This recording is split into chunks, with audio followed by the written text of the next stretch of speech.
This video has been voted most likely to get me hit with a drone strike.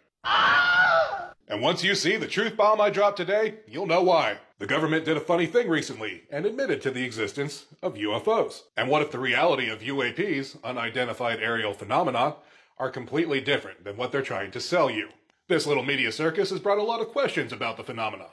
One of the most interesting that's been popular lately is the existence of a mysterious signal, 1.6 gigahertz, whenever they find a UAP.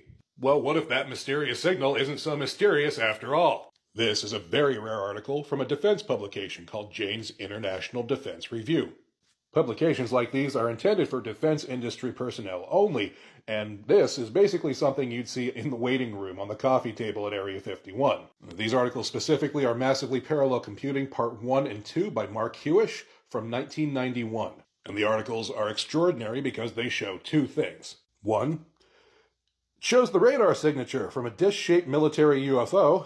And two, it indicates that these are used as flying data hubs for the BEAST system. BEAST is the Navy's Battle Engagement Area Simulator and Tracker. What it describes is that this disc has 16,000 facets around it, like a disco ball. Each one of them is connected to a processor, each one of them has sensors, and it can look at the battlefield in 360 degrees and do computations to simulate where everything is in real time.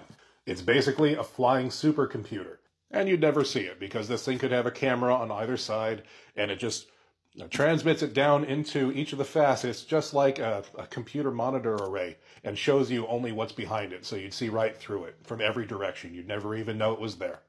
So it looks like there have been top secret UFOs flying around spying on everybody since at least the 1990s. Great. Now what about the 1.6 gigahertz signal that shows up whenever these things are present? Seeing a second aircraft. Look at that. The 1.6 is going crazy. I don't know what that is. But what Dr. Boomhauer doesn't tell you is that that's not a mysterious unknown frequency at all.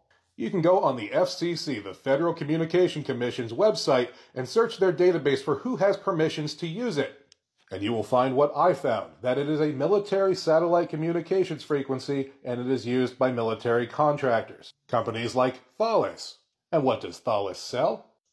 Military battlefield cloud computing and communication systems for active monitoring of the battlefield, just like we see in the BEAST system. So where does that leave us? I'm just going to speculate and say that the current propaganda on UAPs is acclimatizing us to having aerial surveillance vehicles all around us at all times.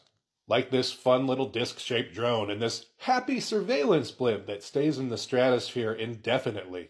And is also a Thales product that was launched in 2020. Well, that's an interesting time frame. I think guys, agents like Lou Elizondo are just here to teach us, to attribute these to unknown phenomenon, like, oh, maybe these things are us from the future, and oh, Skinwalker Ranch and the Tic Tac, maybe they're here to probe our asses. Well, they're going to have to take a number because the military got there first. What no one ever mentions about the Tic Tac incident is that when the pilots flew over it, there was white water underneath it like a submarine had submerged, and this thing is cylindrical like it was a sub-launched drone.